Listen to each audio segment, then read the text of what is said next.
Hello, hello, hello. This is Dr. Kyle Fagel, and welcome to the Digital Orthodontist Live. And this is, as you might assume, the first and only live podcast for orthodontists. Tonight, I'm excited to bring you something brand new, at least for this show. And I guess it's probably brand new for any show, maybe on some level, but we'll get to that. For the first time ever, tonight is a TDO Live Top 5. Doesn't that have a nice ring to it? And my guest tonight, we're going to come up with a top 5, again, in real time, but not without your help. And so you're going to be able to comment in and give us your feedback on the topic, how to make more money. And I think it goes without saying, but money may not define your success. And I think in a lot of ways, probably better that it doesn't define your success, but it certainly does not hurt. And it certainly is a part of success as most of us see it. And at the end of the day, what business owner wouldn't like to take home just a little bit more money? So we're going to get into this later tonight, but there's going to be 2 basic ways that we can make more money. The more obvious is to bring more money in, but as important is to send less money out. All right, so the challenge is going to be to decide, well, what are our top 5 strategies as to the best ways to make more money? Let me go ahead and bring my panel on tonight. I'm excited about this group of people. Let's see. And here they are. Look, they were just hiding back there. How's everybody doing? Great. I was going to say, you can speak. This is time for words. No, let me read their bios. We'll kind of go in order here. To my left, virtually, I suppose, is Nick Wangler, and he is a former executive officer in the Army, and he has spent 15 years helping leaders launch new products. He is the co-founder and president of Orthodontic Details, which is a one-stop shop that saves practices time and money on supplies. He's joining us from Indianapolis, where he lives with his fiance. Isn't it funny when you can't read a word that you've read, 1,000 times? Fiance and 2 kids. This is Nick Wangler. Nick, tell us very quickly, when did you get a fiance? Like 2 days ago. 2 days ago. Yeah, that's right. Indeed. Yeah, Chicago proposed. And here I was messaging you, and you were like, "I've been a little busy," and it was an engagement photo. So, my bad. My bad. There's always time for you. Yeah, for sure. Well, thank you, and likewise. All right, moving down to right beneath me, we have Scott Hansen, who is a longtime friend of the show. He's the founder and CEO of Lead Sigma, which is revolutionizing orthodontic practice growth using generative AI and reimagining new patient experiences. Known as one of the orthodontic industry's leading practice growth experts, Scott has generated growth for more than 2,000 orthodontic practices. He helps clients generate more than $1 billion in new production over his career, which is amazing. Prior to Lead Sigma, probably a lot of you know this. This is where I met Scott. He was the founder and CEO of Professional Chats / Ortho Chats, and he also managed his family's practice before exiting both to PE-backed buyers. My good friend and your good friend, Scott Hansen. Scott, how are you, buddy? So good. And I'm calling from Kansas City. I got to call it out because I'm sure we have some Swifties and some Chiefs fans in the audience. So. Anywhere you go these days, you have a little bit of both. I'm neither, so go figure. But I am a fan of yours and Kansas City. I love the burn-ins. And then lastly, we have a man that needs no introduction, and I would hope that he wouldn't get one because I don't know how to pronounce his last name. This is Dr. Brad. Tell me how to say it so I don't say it wrong. Chvatal. Manischewitz. Chvatal. Okay. This is Dr. Brad Chvatal. If you didn't know how to pronounce that because you've only ever seen his name written out on Facebook, join the club. Dr. Brad Chvatal. He is a dentist turned orthodontist, and he epitomizes his Czech surname, Chvatal, which fittingly means hurry up. I love that. Transitioning from, I wonder what Fagla means. Okay, we'll move on. Chvatal, hurry up. All right, so transitioning from military dentistry to orthodontic studies at Baylor, Brad's career path led him to acquire a solo practice in Eugene, Oregon in 2002. Outside of work, Brad takes pride in parenting 4 children while fueling his passion for marathon running, which is a pursuit that keeps him competitive and energized. Born with a natural knack for saving, Dr. Brad eagerly shares his financial wisdom to help others achieve their goals. Dr. Brad, how are you doing tonight? Doing great. Just I'm in from Tucson, Arizona. That's my hometown, and now visiting family out here and enjoying spring break. So nice. Tucson, Arizona, home of the Tweed Course. Exactly. Yep. And also home of the movie Revenge of the Nerds. That's where they filmed Adams College, Arizona State. Is that right? Am I correct in this? University of Arizona. Yep. University of Arizona. My bad. See, I knew I was going to get something wrong. But it is Adams College. If you've never seen Revenge of the Nerds, it was filmed there. Okay, fun facts are over for the night. Now it's on to business. I do see that we have an audience that's gathering. That's nice. Got a lot of really good feedback on this. And I think it's a topic that people are interested in. I mean, it's one that applies to all of us. And so, we've obviously got our orthodontist owners out there. I'm sure we've got a lot of residents out there. I think it's a great topic for residents to be considering, and even some office managers. I had some people ask about that. So whoever you are, thank you for tuning in. Monday night is something you could spend in many different ways, but we are thankful you're spending it with us. I do want to encourage you with this software that I'm using to comment, to ask questions. When we get around to doing the top 5, weigh in. Tell us what you think should be in the top 5. I love the idea that together we can make this all the better, okay? So that is the goal, so help me with that. I also dropped a link. You can actually authorize StreamYard, that's the name of the app, to then be able to show your photo. Otherwise, it just shows as an anonymous user, which is super lame. But anyway, so if you want to do that, knock yourself out. I do want to show you, before we come back around to it later, our top 5 board. I'm very proud of this. I created this on Canva. And I think it'll be cool. So we'll come around to this later, but check that out, huh? So we're gonna build our top 5 together. We've got 16 ideas of things that could make the top 5, and then we'll hopefully take some other comments from all of you beautiful people out there. If you're watching this later, you missed your opportunity. Yeah, go ahead. I was going to say, Kyle, I know that's not a plug, but Canva hadn't been in our discussions before, but what a great cost saving. Oh, it's great. Practice. So yeah, I'm a huge fan of Canva, and it turns out that I co-own a marketing agency and we do graphic design, but I still love Canva. I mean, it's great. Canva, that's like a very Swifty thing to do. Oh, is it? I think so. It depends on what you're making. If you're making like a poster or like a collage of your like junior year in high school, I think that is. But and then you print it off and take it to the concert. It's funny, Canva. Neon Canvas is the company I co-own. If you have never watched this before, and someone asked me like, is that your thing, Canva? I was like, man, I wish. Wouldn't that be great? So no, we are not together. Hey, here's somebody who authorized StreamYard. So let's put him up on the screen. Mark, glad to join. Thanks, Mark. Way to get your self confirmed there with the StreamYard priests. I don't know. All right, so that is where we'll come back to later. So again, get excited. Before we do, I do have one advertisement to read. So get ready, and then we're going to get into business. Okay. So to make this possible, we have a sponsor, and it is Neon Canvas. I just talked about them.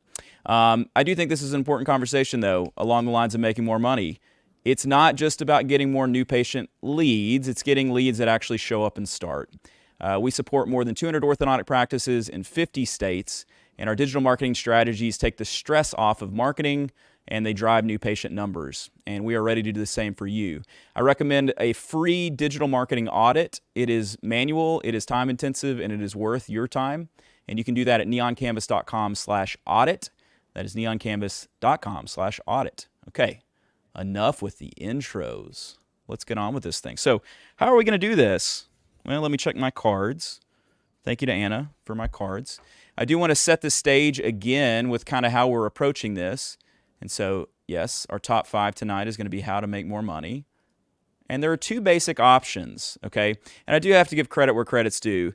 The 3 gentlemen on this call, they really did an awesome job helping with the notes and coming up with a lot of the ideas of this. And dare I say, it's the least amount of work I've ever had to do on a podcast and writing the script. So thank you to these gentlemen. And so a lot of these ideas are theirs. And, we'll make conversation along the way so that some of it's mine. But they had this idea, and I agree with it. But there's 2 core categories for making money. So this is going to help to sort of, this is how we'll view this tonight. You can bring more money in. You can increase your top line revenue, or you can send less money out. You can optimize your practice and expenses. So we're going to look at several options for each. But first, let's do a little bit on kind of defining the topic, and I think also looking at some maybe key objections or mental hangups that are common with orthodontists, at least in the conversations that we have. And so this first question is going to be, it's okay to make money, right? So I think that would be like maybe a common thing is like to this topic, make more money. Oh, well, that's not what makes you a good orthodontist. And hey, no one said that that's what we were saying. But let's talk a little bit about that. I don't know who wants to jump in on this first, but it's okay to want to make more money, right? Sure. I think Brad has like the strongest opinion about this and the best. Oh, from Okay. speaking about it together beforehand. Yeah. I think for me, the big thing about making more money, it's not for the sake of it. But then you get to choose what to do with it, right? Number one, it's like if you want to give more bonuses to your staff, or you want to take bigger trips, or you want to donate to your favorite charity, if you're making more money, you get to choose what to do with it.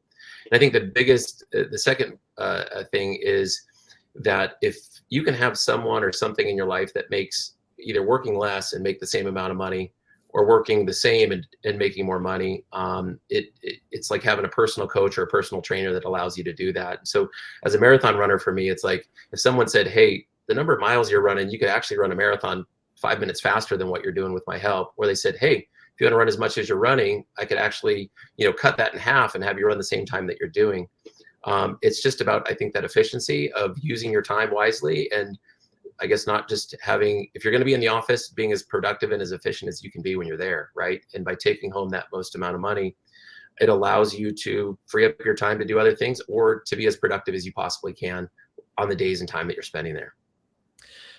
I would also like to point out, it's okay not to want to make more money. Like, there are plenty of practices that are very successful. They're great lifestyle businesses already. And you can put a lot of time and effort into building a business to make more money and sacrifice a lot of other things that are important. And so, although, obviously we're going to be talking about how to make more money, it's also okay not to want to do it. So I think it's just an important call out, as we talk about these things. It's not the end all be all. It's not ultimately good, but it does allow us the flexibility to do other things that we might want to pursue. Yeah, that's something I appreciate about our conversation just in preparing for this, is that there's different practices will have different approaches, right? Different orthodontists are at different stages of their life, just like different businesses, in the business world are at different stages. And so the important thing is to consciously decide what it is you're doing. Are you at a stage where you're in more of a lifestyle business?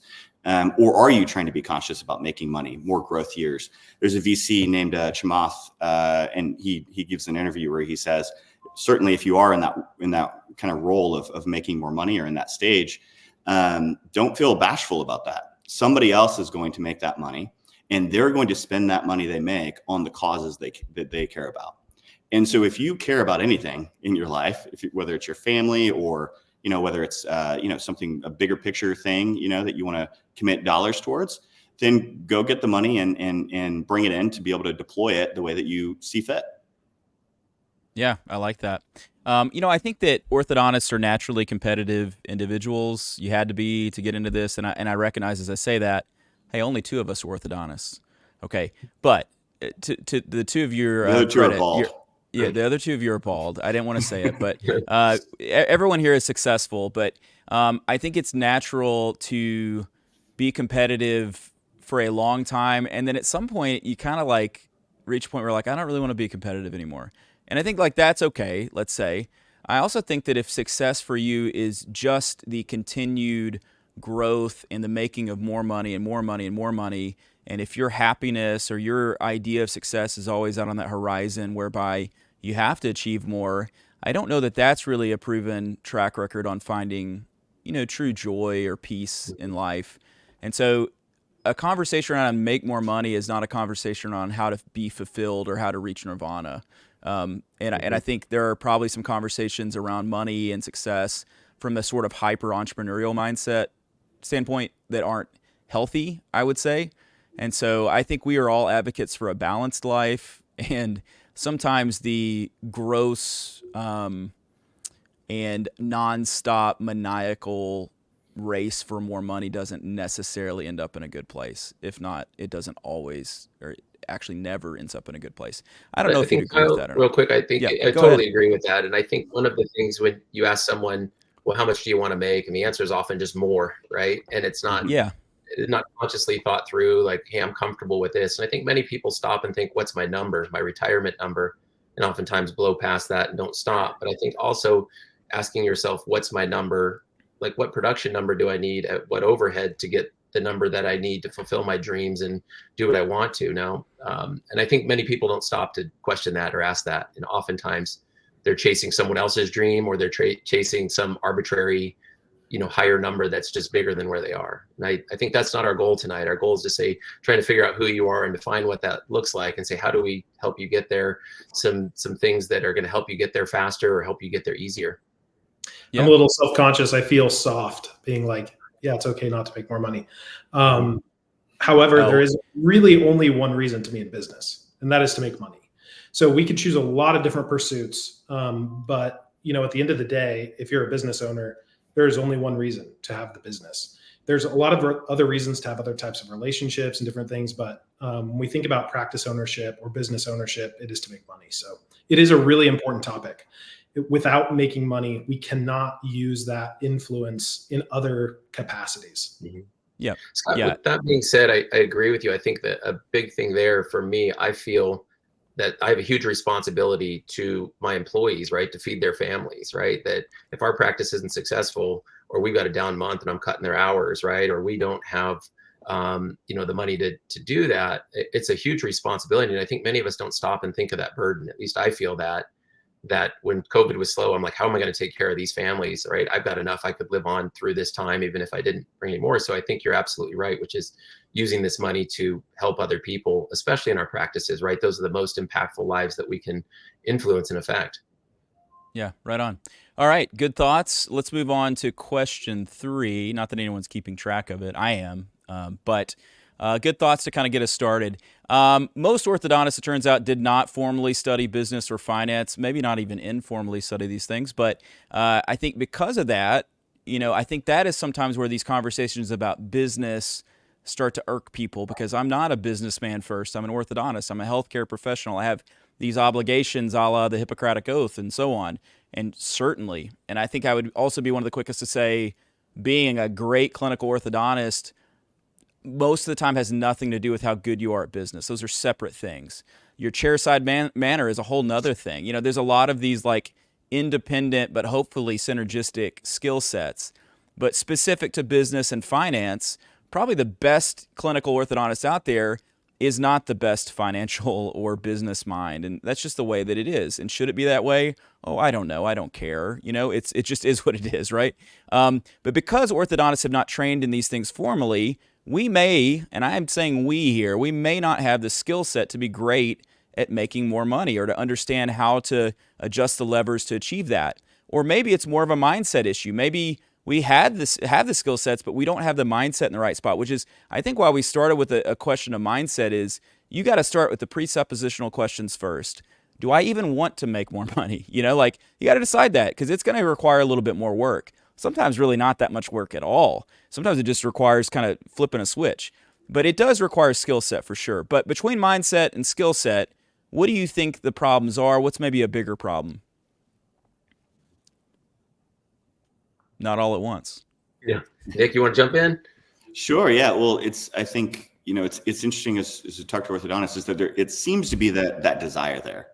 There is a desire to get better. I mean, I know enough orthodontists, and certainly those in the room to know, if you are an orthodontist, you've overcome quite a bit to get there. There's a lot of school, there's a lot of work early on, right, to establish that. And so ultimately what you end up with as you're in the practice, at some point you're approving payroll, right? So you're the one that ultimately is responsible for those that you're leading in that practice. And so in that world, what I've found just as I talk to doctors at different stages is sometimes it is the stage, right?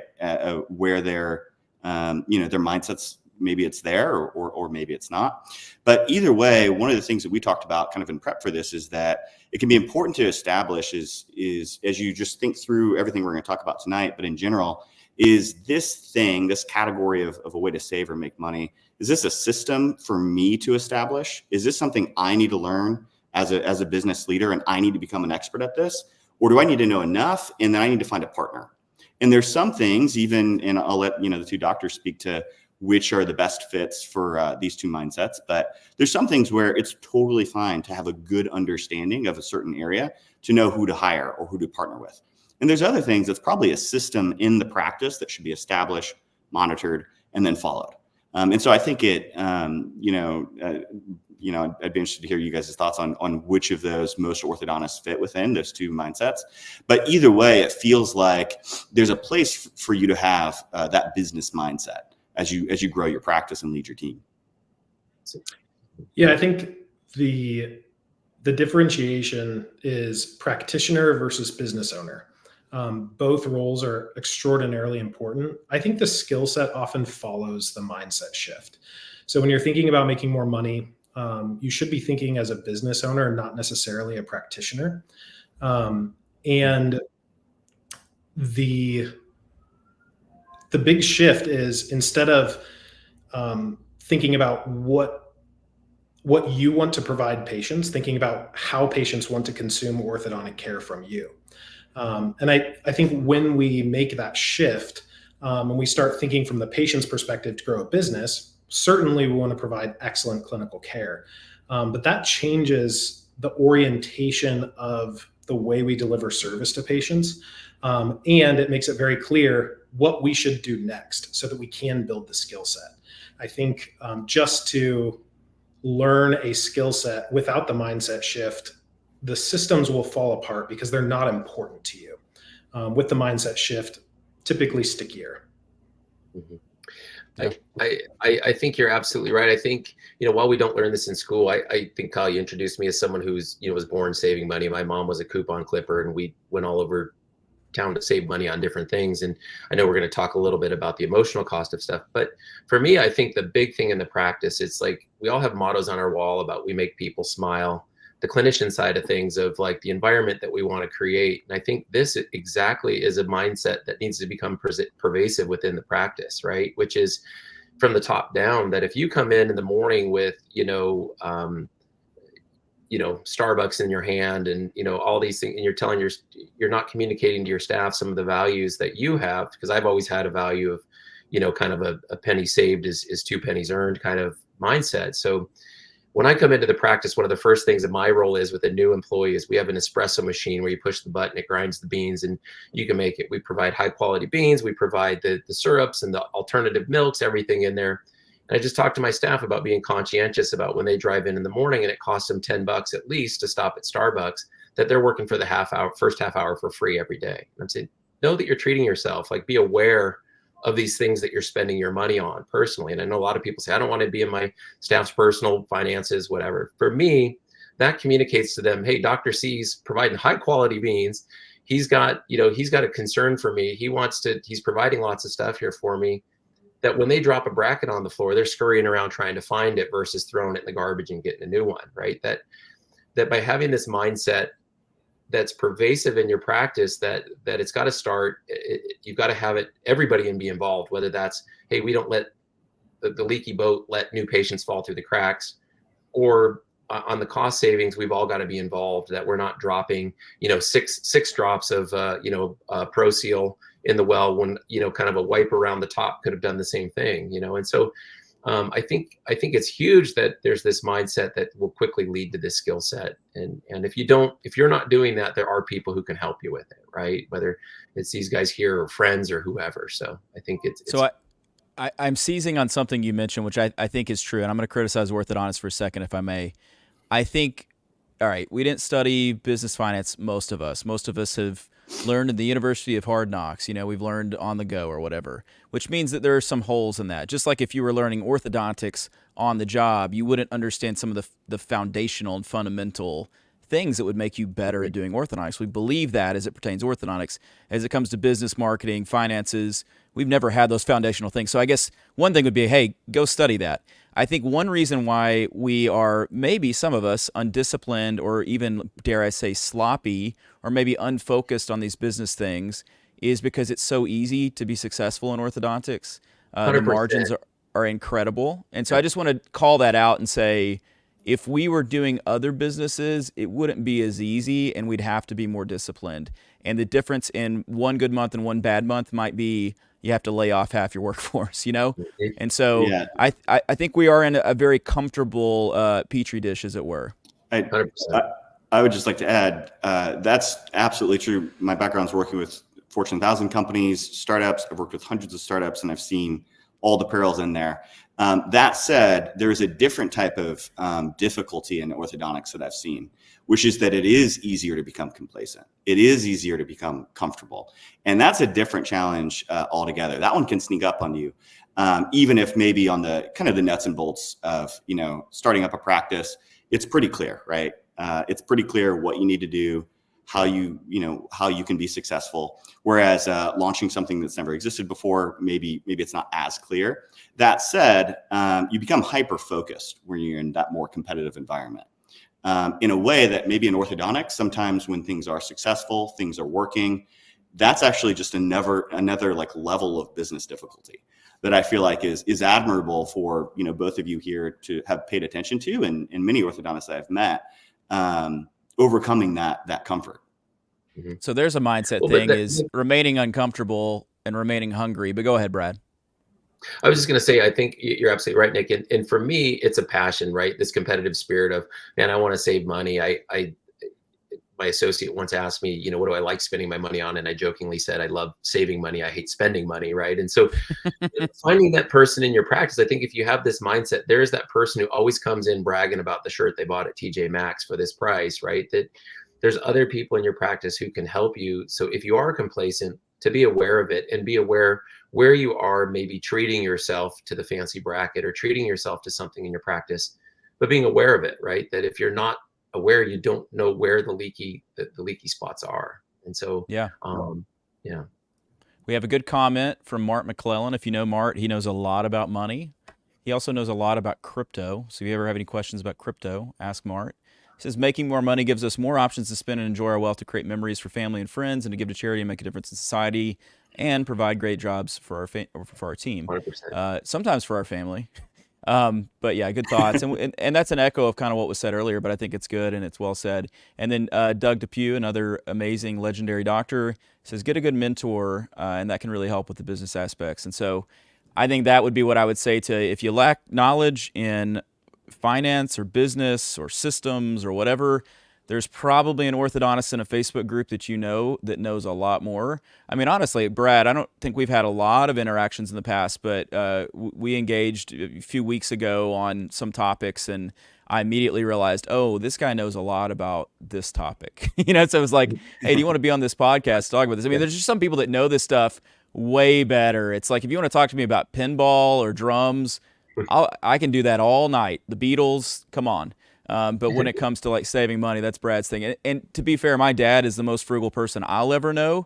And so I remember, there was the collecting of cans, which we drank too much soda, probably shouldn't have done that. It was probably not good for our health. We probably could have saved money by drinking rainwater that we distilled and cleaned or something, right? But we loved soda, it turns out, growing up in Northeast Arkansas. And we would smash the cans down and take them and get the money for that, which it was never worth the effort and time. But that's just my dad. And he would save a penny at all great lengths. But I learned a lot from that. And it's a lesson that I think, I like what you said about the mentorship opportunity we have with our teams.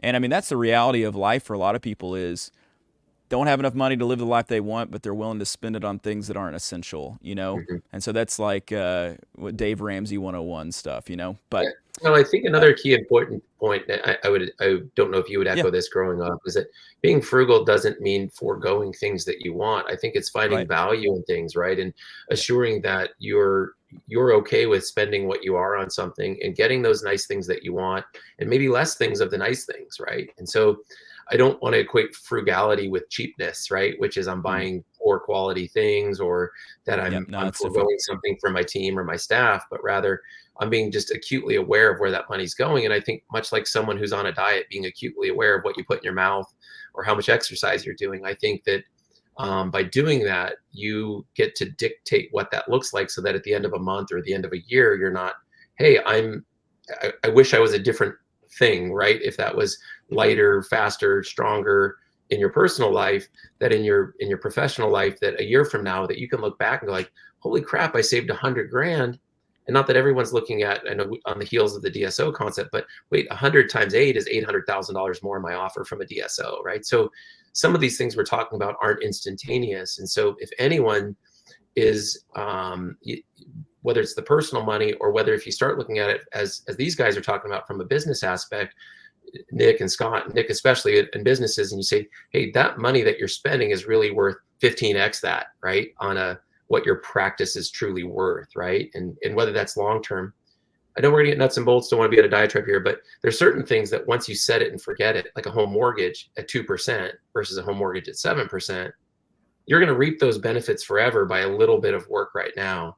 And I hope we're going to be able to dive into some of those things today, which are, hey, you fix some of these things now. You're not going to notice a change in your life at all, except that you're getting an extra $2,000 in your bank account for something you did today that you're going to get to reap the benefits of long term. So not equating frugality or managing your money well or bringing more money in the door with cheapness or I guess this low wantonness. quality or whatever you want to say, right? Yeah, I think there is that idea that, cheap things are not necessarily good things, and I don't think that's true. Now, it does turn out that my dad was both frugal and cheap, and that's okay. But I'm just kidding. No, he's a wonderful man. A lot man. about you. Yeah, no, it does not. All right, so let's jump into this. This is something that Nick mentioned, and I want to come back to it. Is sometimes we aren't making as much money as we could in our business. I think that's probably like always true, but some of us more than others or whatever. And maybe that's because there's a problem in the practice and we don't see it or we don't recognize it. Or other times there is a problem, we know it, but we don't do anything to address it. I don't know which is worse, right? But let's talk about this. Nick, you mentioned the idea of sometimes the fix to the problem is not that you yourself as the expert and the enlightened one fix it, but that you look to systems or partners to get this done. So let's talk a little bit about that. Maybe let's first talk, if you want to, about systems. What are some systems maybe that can help you save money that you can implement into your business? Sure. Yeah. So, when it comes to supply savings in particular, there's some real basics that you can put into place, right? Have a dedicated time when you're going to be ordering. If you can do that once a month, great. If it could be less than that, even better. But just having an established system and process for here's how we do it, here's how we know when we're out of stuff, et cetera. And so, that's just a really easy one. This comes back to something we talked about earlier, actually, just intentionality, right? Being intentional. I know we've talked a little bit about how orthodontists maybe didn't have tons of business training traditionally, but you're all incredibly smart people. Like it does not take a degree to figure out something like that, right? Just thinking through a process of like, okay, well, if we're going to be buying this stuff, should we buy it in bulk? Should we not buy it in bulk? Do we know what the price is going to be? Is the price going to change? How do I know what the price is across different vendors? Like there's all of these different questions where in some cases, like we've mentioned before, there's absolutely an orthodontist in the group who has thought this through and has solved for this before, right? And then there's other cases where you've thought it through enough, and then you say, okay, great, I know what I want to expect from a partner. And so that's where some for us with details, where we'll come in and then help you understand, okay, this is the goal that you want. Great. We're going to help you get there so you can spend less time. You can focus on patients rather than purchasing. And there's other doctors who are like, actually, I want to focus on this. And so in that case, maybe you want to spend more time on the system and you want to run the system. Either's fine. I think it's just important to decide which one of those you want to be for each of the different categories that we'll talk about. Yeah. I think systems are really powerful because they're sustainable. So whether it's a system you build yourself or a system that you outsource to a partner, if you can make the existing opportunities in the practice, if you can more efficiently action those, if you can more efficiently turn those into production, those practices, as the practice grows, the effects are compounding.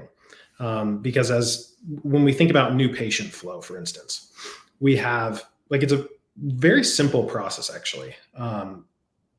We have new patient leads that we're generating or new patient interest we're generating. We've got to get those people scheduled. We got to get them to show up, and we got to get them to sign a contract. For most businesses, that's about as simple as sales gets for a service business. And if we can maximize our take from the leads being generated by optimizing each portion of that system, we can not only make more money today without spending any more money, but if we decide to spend more money and generate more new patient interest over time, that the efficiency of that system persists. And I personally, like, going back to what you guys talked about before, I love orthodontics. And even though I'm not an orthodontist, my mom's an orthodontist, and it's one of the best industries in the world to make money in today because the supply of orthodontists is constricted. And so people with a lot of money have not yet figured out really well how to attack that inefficiency. And so I believe that we have like a golden period of years over the next 10 years to really maximize the return that we have in the investment in our practice, because people with a ton of money and resources are figuring it out. Some have fallen flat on their face, like Smile Direct Club, but there's obviously a lot of people in pursuit of that. And so I think this is a very timely topic because it's going to be easier now to make money, I believe, than it will be 10 years from now. So, I mean, I like what both you guys are saying. I think for me, the systems are crucial. And I think if you can't make those, I mean, the systems internally to have someone else help you, whether it is partnering with another business or group that's kind of figured some of these things out, whether it is lead generation and follow through, or whether it is ordering. I think for my practice, I think a big thing that we've done is we just have good systems in place. And back to empowering good people and having this mindset, which is, it leads into kind of a bonus system. And I don't know if we're going to talk about that separately, but it's empowering people in your practice to care more about stuff than I do. And so when I have a TC that is more focused on our goal, and again, if you're not setting goals, that's a whole nother topic, but on our start goal, she's more focused on that at the end of the month and reporting that and is bonused accordingly on that. Or someone on new patient phone calls, these systems are in place so that things don't fall through the cracks to do that. But if things are falling through the cracks, it's literally you're spending all this money on marketing. It's not happening. But for me, we can dive more into bonuses as it goes, but it's been instrumental in my practice to get people that are more worried on the 29th of the month that we haven't hit a goal or something. And I look at it as marketing dollars, right? So having these bonuses in place allow us to have these people follow these systems that are there that I think many of us have that don't get followed, that we say, no, it's supposed to be happening this way, but it's not. But by incentivizing people to make that happen, it does. So I think I use a combination of both systems and partners. I think that in some aspects, things are better managed in there. You will pay a little bit more to outsource things, but if someone's got a turnkey system that enables you to follow up with patients or order or do things like that, it's well worth its weight in gold. But I think just being aware of, like, can I manage those systems internally or have someone who can do it? And if not, I need to get someone on board that can, because a $500 a month fee towards someone or $1,000 a month fee, if that generates you $50,000 more in production or savings, it's well worth it, right? So I think it's knowing yourself, right? Are you someone who's going to follow through on a system that you got or implement it? And if not, who can I engage that's going to help me do it? Yeah, and I think there are some systems and partners that you're already paying for. I mean, at least the partner part of it. There's people on your team that are looking for other things to focus on, and you can not only tell them, hey, you're going to be in charge of this, but hey, I want you to come up with that system. And so I found that, that type of delegation, which you kind of do that 10-80-10 kind of concept where you initiate the creation of the system by picking that person and casting the vision, and you come back around in the back end to optimize it and to incentivize it or whatever. But they're doing that 80% in the middle, whereby it is actually created and instituted, and then they have ownership over it. Yeah. I think those are very big and powerful ideas. And I'll just say this before Brad comes back in, is that I will invest in something, like when I walk around the AAO, I'll invest in something really in three categories. One, it makes me more money. Like, it makes me more money than what I spend on it, and then some, 3 to 5 times return. I'll invest in it if it saves me money or time, makes me more efficient, or I'll invest in it if it makes me happy, if it fills my cup. There's some things sometimes you do stuff because you enjoy life a little bit more, and there's nothing wrong with any of those. But anyway, I digress. Brad, what did you have? What I was going to say was, I think back to the systems piece and empowering other people to do it. In my practice, we have a leadership team, right? So there's 4 people on that leadership team that we have. And for me, I'll sit in a room and I always feel like the least important person in there, which at first used to bother me, and now it feels amazing, right? I'll say, hey, we need to be better at doing whatever the topic is, follow through on new patients, and they start chattering away. And I said, at the end of the day, I don't care how they get it done. I'm happy to give them input back to your, 10-80-10 rule. But if they can come up with a system that works and I don't ever have to think about it and it gets the result that I want, absolutely. I want them to do it, because I don't know what it truly is like to take a new patient phone call, right? I don't know what it's like to do the ordering. But I'm happy to give you input and with my perspective on things to tell you what it is. But empowering people to put those systems in place, I think, is huge, because they're going to be much more likely to stick with them. So I want to ask this question. This is Kira Woods who's asking this. Do you compensate your staff when they save you money from an inventory perspective? I'm asking this question. I'm like, oh, what if he doesn't? And it's okay if you don't. But how do you measure that incentive if you do? Yeah. So great question. I think some people do this. I actually don't, right? So one of my leadership people is my lead assistant who does our ordering. She's bonus to be a leader for that role. And she, again, because the culture in our practice is saving money. I know there are some people who, that many consultants would say, set a supply budget, right? And here's what it is. I take it a different way, which is both in my personal life and in the practice. I want to find the best price for the things that I need and only buy what I need when I need it, right? And so if I've negotiated that prices, like if at the end of the month we've hit our 6% budget because we had to buy brackets and buy something else, or whatever the supply budget is, it's like, I don't really have a budget, much like in my personal life. I don't have a budget for, eating out. I don't do it extensively. I don't do it excessively. I go where I want to, when I want to, within the confines of where it is. So I think much in the practice, it's like that, Kyle, where we only buy what we need. We know we're getting the best prices on it. And so it's bonused in a different way, which is, hey, that's your role. You're my key person who's doing that.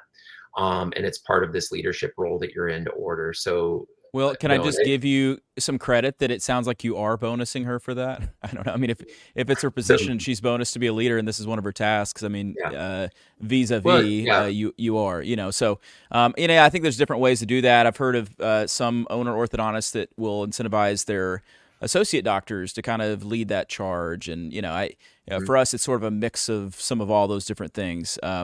But I guess you brought up the idea, too, of a leadership team. That's something that we were put onto by Dino Watt this past year. He did some consulting for us. And not that this is like the world's most, esoteric and hidden idea, but, there's always this idea of like an office manager.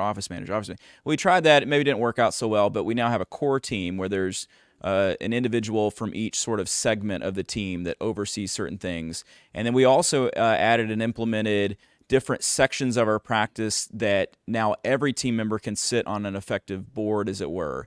And one of those things is around ordering and inventory and things like that, and the efficiency of these things. And so I think that is maybe a good takeaway is that if you're just sort of sitting here like, how do I ever get to having all these systems?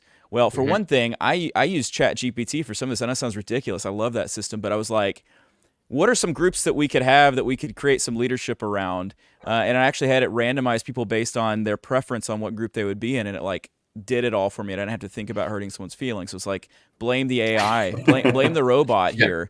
But the point of that is that if there are certain areas in your practice that are weak points, establish that as a system that then your team will fulfill. They've got extra time and ability and strengths, and they can help you with that. Go ahead, Brad. Oh, they give some nuts and bolts around this, right? To not have people say, well, how do I go about that? So one of the things, and actually Tim Scanlon, who came up with the idea for me, that I kind of stole from him, this leadership idea, and it just made complete sense. In my practice, I had tried to do so much myself, right?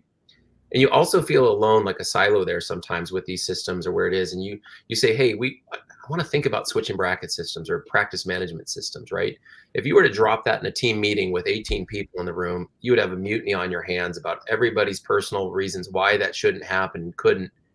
With my leadership team, I can talk to them about, I'm thinking this thought, right? And hash it out and kind of have all these ideas and kind of come up with these ideas and systems before we drop it with the entire team, right? So whether it is, changing the ordering system or whether it is the intake process, by having this leadership team. So what we've done in our practice, we identified people. Number one, it goes to them and says, hey, when the lights are being turned out, the four of you are going to be turning out the lights in this place. It gives you some job security. I'm relying on you and counting on you to be on this kind of managerial team, if you will. Number one.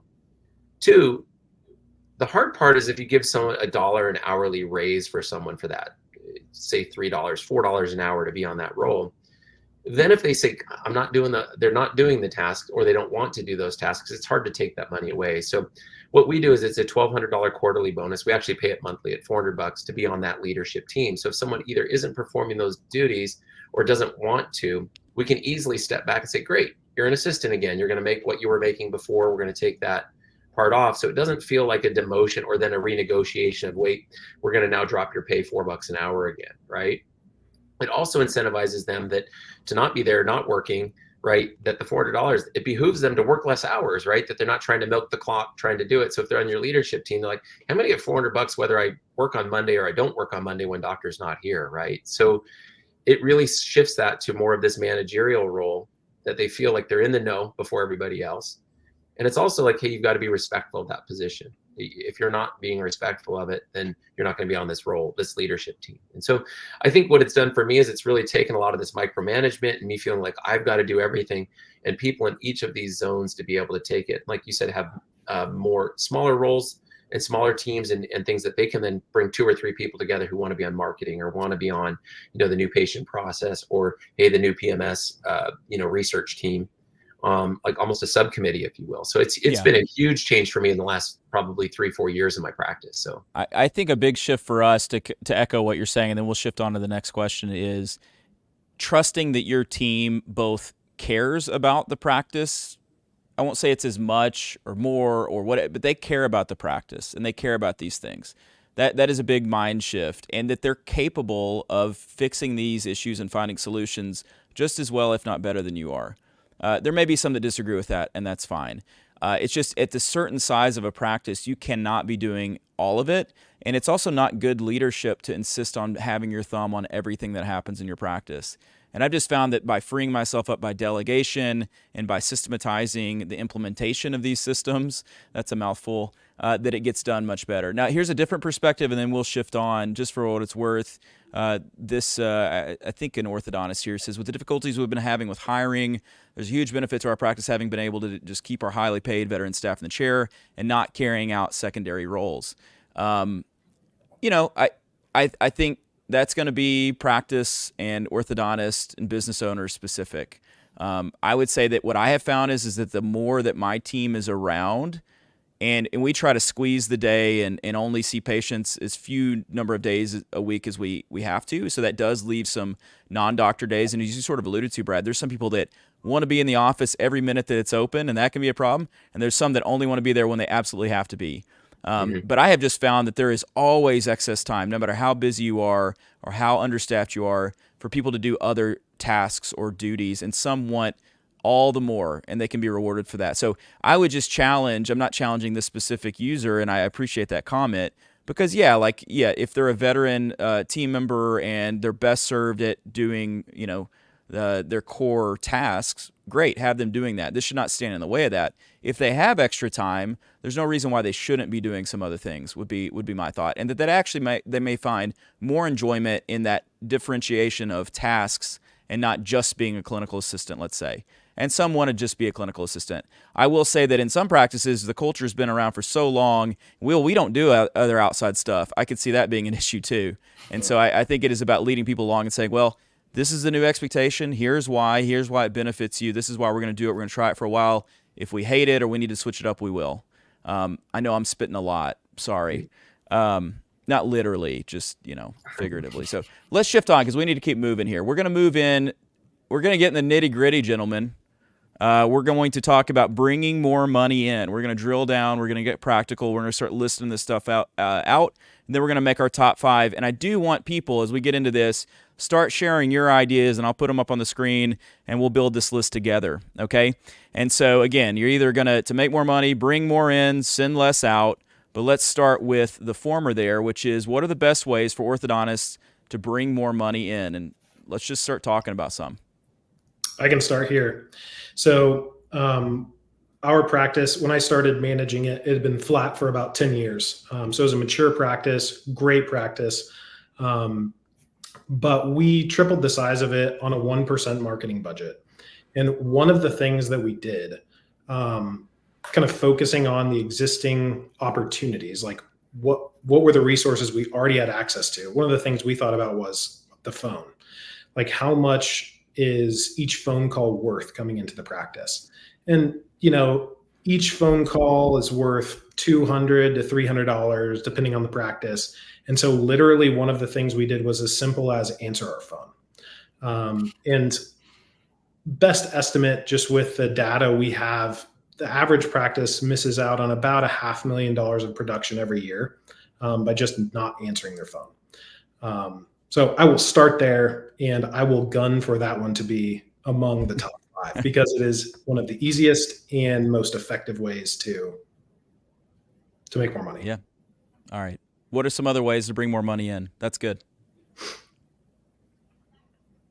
Not all at once. Yeah. I mean, I think that, bringing more money in is not being afraid to spend on marketing, right? Like, I mean, I know Google AdWords have been helpful for us.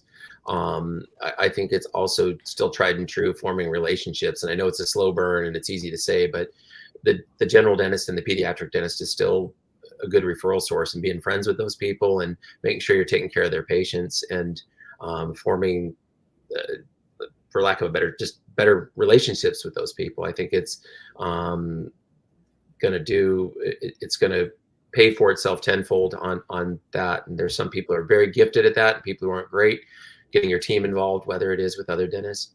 And then lastly, I think keeping those patients that you've got. I know Scott talks a lot about this, which is the follow through, that the new patient does show up right after they've scheduled, and that if they don't sign up that day, we incentivize same day starts, and but if they don't sign up the same day, that there is that follow through. And I know many people either don't have a TC or a system in place to do that follow up, but to me, it's that TC that 3 months or 6 months down the road that signs up that person that they've been working on, with emails and follow up is a way better high five to me with her than the person who signed up the same day, because it's like, dang, you really earned your keep by following up on that patient, sticking with it, and the email thread and the chains. And so I think it's keeping those people that you've got coming through the door as well. So trying to get more in the door through, again, Google ads have been very successful for us and helpful, through also, like I said, relationship building with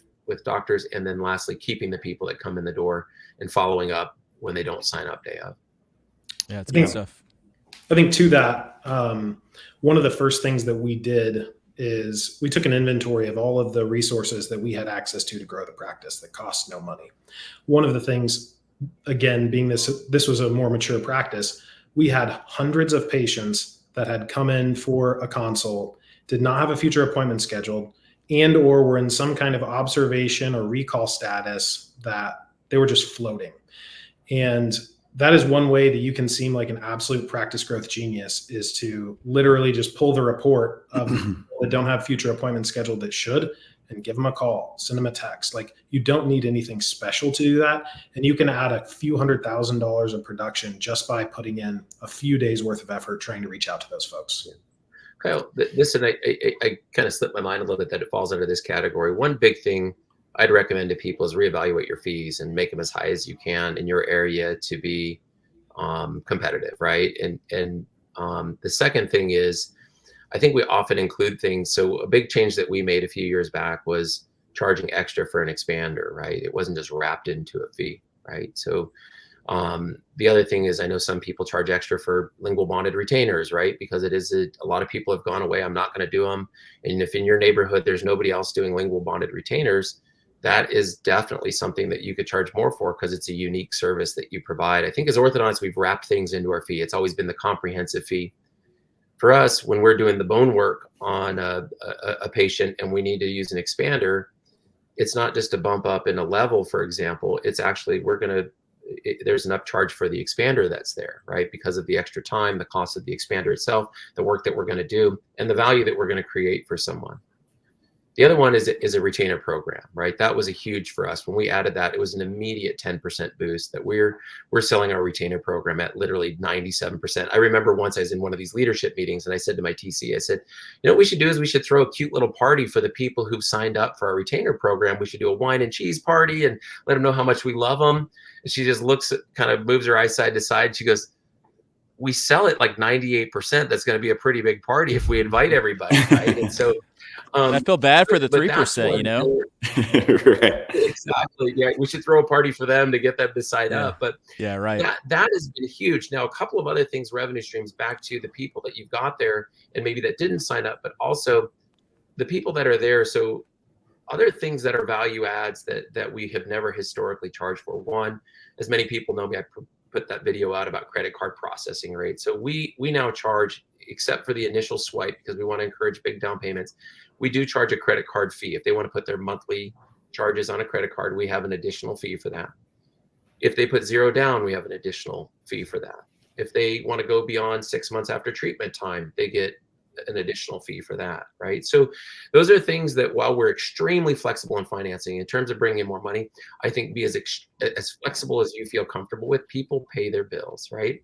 Number one. And number two, to charge extra for these things that cost you money that we've always just included in our practices, right? And you might not feel comfortable doing that, but I will tell you, no one is balked when we said, hey, you want the zero down option?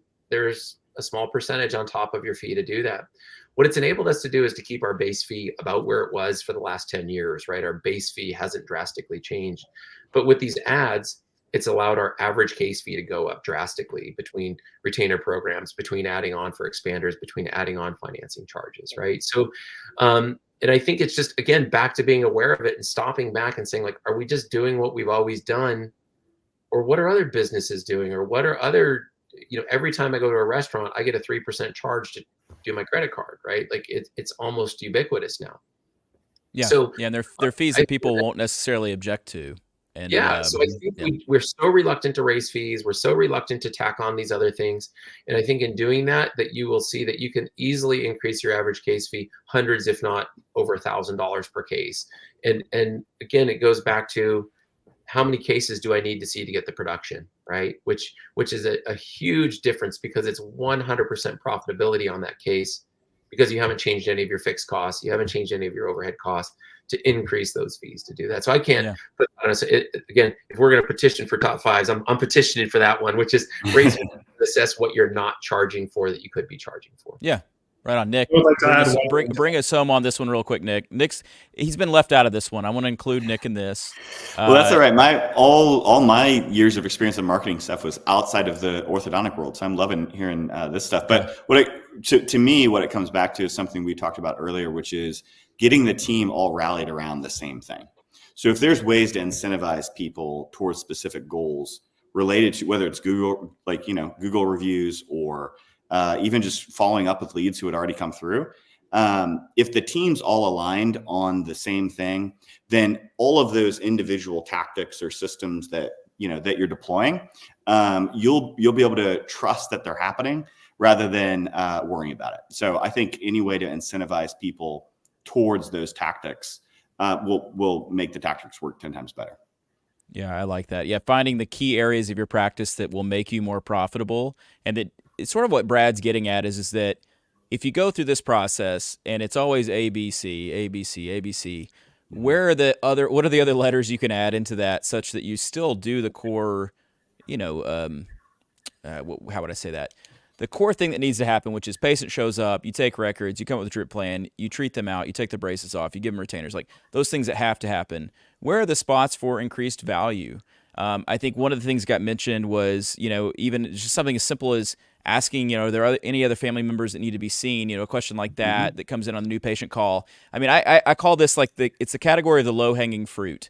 There are the things that there's literally fruit there. Or there's this, someone mentioned this to me a few weeks back, the diamonds in your backyard concept. There's like a fable about, there's so many diamonds just buried in your backyard and you just got to go in there and dig them up, right? Mm-hmm. And so I think in the backyard of the orthodontic practice are so many diamonds and there's so much low-hanging fruit. So I think first start with establishing, okay, what are those things that we can add into this ABC to make it more lucrative and more profitable? And to be fair, the Kodak study is a sort of driving principle for me, which is to say that Kodak studied on how much they needed to charge for their film, and look it up if you're not familiar with it, but basically if you charge just 10% more, I think you have to do 40% less overall business or something. So what we charge is massively important to really, like, not to sound lazy, but how little we actually have to work, so work smarter, not harder, I would say. And so I think those are good. Let's, if it's okay with you, because we're going to come back around and do the top 5, and we'll insert some other things here too. Let's shift into sending less money out. And so I would think that the more obvious thing when we're thinking about making more money is I'm going to make more money. But I think, as interesting and maybe more interesting is how do you send less money out? How do you keep more of that money? You could say it's another kind of related one. How do you optimize your practice and expenses? So I don't know who wants to go first, but what are the best ways for orthodontists to send less money out? Brad, you want to kick us off? I'm happy to. This is one that's near and dear to my heart. I love it. I think, it goes back to that mindset of being aware of what you're paying for things. And I joke that there's a calculator in my head whenever, I say I need 5 more aligners for something. Well, okay, this is the cost per aligner. That's going to be this. Gosh, a spring aligner might be cheaper to do that instead, right? And so I think being acutely aware of what you're spending for things is going to just make you, more in tune with it, which is going to make you save that money instantly. I think a big thing, Kyle, you talked about the low hanging fruit. I think same thing here, savings money. I think there's a couple of ways that there's not a much of an emotional cost. I look at the emotional cost tied to it as well as the true dollar cost.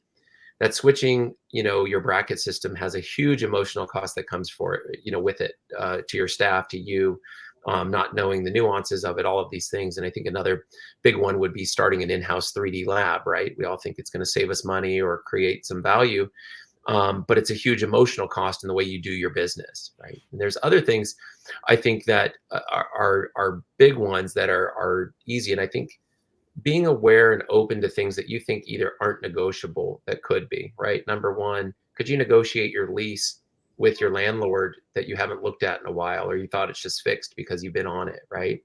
Another one would be your interest rate on the loan that you've got. So we successfully negotiated ours during COVID on 2 different loans that saved us thousands of dollars, right? By just talking to our bank and saying, would you be willing to do XYZ? And I think same thing too, whether it's with your bracket manufacturer. If you're loyal to a brand that you've got, going to your rep and saying, I'm going to be loyal to you and I'm going to do this, but negotiating that best price, which perhaps you thought wasn't negotiable any better than where you were. I think by focusing on some of these things, it as well. So I've told people, I said, I don't think I'm paying any more for anything in my practice except staff or rent than I did 10 years ago, right? And that is just by being diligent and vigilant on these things. So for a great example is I also want there to not be a detraction of patient care. So I want there to patient not to notice that any of you guys walked into my practice, you wouldn't see where we're saving these costs, right? Whether it's through arch wire cost savings that we're getting, arch wires with 2 crimp stops on them that work amazing for 50 cents a piece instead of $4, $5, $10 a piece, right? Another big I think one. that's a really, I want to say really quickly, that's a very big one. And I think that will be an important one to come back to this idea of being frugal does not mean you're cheap. I think that's 100%. very important. I think that It's if you're funny. buying a 1 cent bracket that maybe isn't going to stay on the tooth and isn't going to, have the right torques and things like that's idiotic. Like that's not what we're talking about. 100%. It's value, right? And I think that there's products out there that we've been sold, and I think we talked as a group before this, which is because orthodontists just gravitate towards something, we just use it. And there could be a cheaper alternative that's not got the word orthodontic in front of it, right? That's sold in the industries outside of us, number one. And two, I think it's just other things that come to mind that it's just easy, which there is some convenience in, for example, buying a certain brand of printer, a 3D printer, because all your friends use it and you know that there's going to be support for it. So it feels easier to dip your toes in, but yet the resin is then a certain cost that you can't get alternative resins and you're locked into this ecosystem. And it might be great because it's convenient, but you're going to pay a cost for that convenience, right? So for me in the game, which is, hey, I've got a different printer that I can use, open source resins with, I'm going to, my cost per print is going to be much less than someone who said, hey, I'm just using what everybody else is using, right? And I think Nick and I talked about that a lot. Yeah. Go ahead. Nick. Sure. Yeah. I was just going to say, this is one of the things coming into ortho world the last 4 years or so has been surprising to me is that there's this mentality that you can't negotiate. Like some doctors absolutely do. Others just don't want to deal with the hassle of it. But one of the things that I think I just encourage is that everything is negotiable. We at Details see tens of millions of dollars a year in orders processing through, which means, can you just imagine the number of prices that change that are maybe supposedly, the best price, that shift multiple times in a single year within single suppliers? The pricing in this industry changes so dramatically, even like for practices across, like down the street from each other. And so this is absolutely an area that I think this is one of those diamond areas maybe that is in the backyard where it's likely that you're overpaying. And sometimes that's okay to get to the emotional costs that Brad talked about. Some of this is like, it's okay to hand off to a partner and say, okay, we know we might be overpaying on this, or maybe clinically you just prefer a certain product and you're actually fine with the price where it's at. But in general, if this is an area, if saving money is important to you, then I can tell you everything's negotiable. And I think Brad's got some good experience in doing so. Yeah, I think just real quickly, so for me, that was a big eye opener when the Facebook group started. They started about 6 months after I got into practice. And, at that point, before that, like you had no idea what other people were paying, except that, you may talk in a meeting or something. But I remember people in a group that I was in really early on be like, what are you paying for X, bracket or whatever. And it was like, it was crazy how different those prices were. And then was able to sign up for Mary's List, still on that, and able to see like a little bit more of like, okay, like group negotiated pricing. And of course there's buying groups, and that there's details also that shows some of those details. And, there's all these different options now where you really don't have an excuse for spending the crazy amounts that, let's just say, some of the big box dental provider groups would charge you for. And then there's also a conversation around like gray market stuff that, a lot of people are like, oh, I'm getting this bracket and it's so cheap. It's like, well, do you know what's in the bracket? So there's all those kind of considerations too. So keep it above, the board, as it were. And then Brad, go ahead and kind of continue on with that. So what I was going to say there was a couple of things. One is this isn't about finding the cheapest product. It's finding what you want and what you really like to use. I mean, I think if you like the way the iPhone feels and fits in your hand, you're going to always buy that iPhone, but getting it on sale or getting it on the best price, it makes sense, right? So I think for me, it's about finding what works for you, the best value of braces that stay on the teeth and wires that don't kink and break, glues that work so they're not falling off.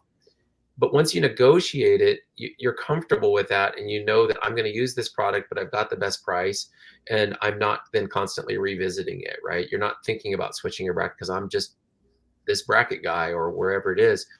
So I think that's the point I wanted to make, which is it's not about finding the cheapest or off market or gray market stuff, but rather about finding things that you like the best and negotiating the best price or finding the best price on that. The other part on all this is if there's a middleman in something, I think oftentimes there's certain companies that are repackaging brackets that are either gray market or are coming from other countries, right? That they're being made somewhere else, but we feel more secure that they're being sold to us by an American company, right? And so if you're buying C-chain from certain companies out there, it's not being made in the USA. It's being made from somewhere else, but they just have a constant supplier. So I guess with that, then the question becomes is, do you want to just take the middleman out and buy it yourself, right? I think a key one for me is retainer cases. That's one on Alibaba that I'll go buy because my patients don't care where I bought my retainer case, right? So if I'm going to buy 1,000 retainer cases and I can get them for 80 cents, I shouldn't go spend $4 or $5 on that exact same retainer case. With that comes a lot of work, right? I've got to find the right vendor. I've got to find the person to do it. I've got to hope it comes and, all of those things. So there's some work that goes into that. So I think what both Nick and Scott are talking about in the partnership piece, which is if you find someone, there's this convenience factor that comes into having someone else do it, but you're going to pay more for that. Now, if you like it, you want to do it. For me, a lot of my marketing stuff comes from Alibaba, right? Because I can go find, whether it's the Stanley Cup or whether it's the Silly Pint, not Silly Pint cup, or whether it, whatever, a retainer case or things like that are giveaways to my patients that aren't affecting their patient care in the least. One big one for me in doing some of these things, it's actually been a little bit less stressful. So a huge one for me was hand pieces. I remember when I first went into practice, a nice hand piece cost you $1,200, right? And we treated that thing like gold. At the end of the day, they were counted. We had 2 assistants double check each other's count. Oh, yep, there is one in the sterilizer. And the sad day when the assistants are all there with their tail between their legs that they accidentally threw away a handpiece the night before and they can't find it, right? There are $12 handpieces out there that work just as great. They don't chatter, they spin well, they last for several years, and I'm not stressed at the end of the day whether we lost a handpiece or not, right? So that for me is an example of, hey, saving money has actually been less of a stressor than kind of having this one near and dear to my heart, Cavo handpiece that I can't, lose place of because it's the only one we've got or whatever that is. So, And now when the handpieces break, I just take it and I throw it in the trash and I say, Kofi, and then I Yeah. make it, It's Right. it's the best thing. Scott, what do you have on this one? What are some things you got? And then we'll move on to our top 5. Yeah, I think my perspective is probably informed by just the experience I've had with the different businesses. I think saving money is important and running an efficient business is important, but especially in orthodontics, we should think about the time that we spend doing those things. Like, there are obviously dramatic examples like $1,200 hand pieces to $12 hand pieces.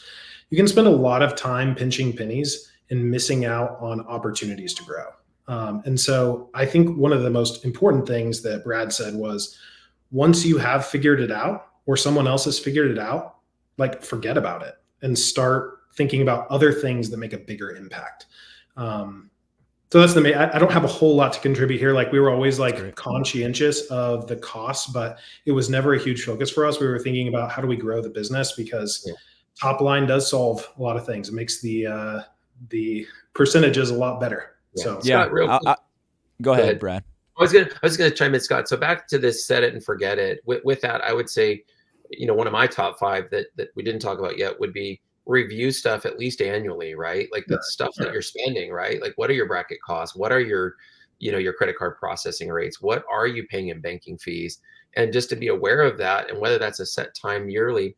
A big one for us is internet, right? Like, every year in October, we call Comcast and say, can we get the same speed for a lower price, or can we get a faster speed for the same price, right? It's just set as a to-do for our practice to look at those things, because otherwise they're going to keep you on the same one you've got. It's a cell phone plan that you've had for 10 years that you could be getting twice as much for half the price, right? So I think absolutely back to the set it and forget it, which is, hey, I've got a system in place, so now I don't have to rethink about how to do that, but I'm still going to be revisiting it and checking in on it, whether it's overhead or whether it's our new patient process or things like that. And I think it's important to actually make a determination of who does that work. Because if the doctor is doing that work, they are not making the most efficient use of their time. If they go to one lunch and learn as opposed to call 3 vendors, internet or whatever that anybody could do, like one lunch and learn with one professional referral source could net $100,000 over the next 2 or 3 years. Absolutely. Totally agree. And I think that's back to, we didn't throw this term in there yet, but is the juice worth the squeeze, right? And especially if it's doctor time, it's often not.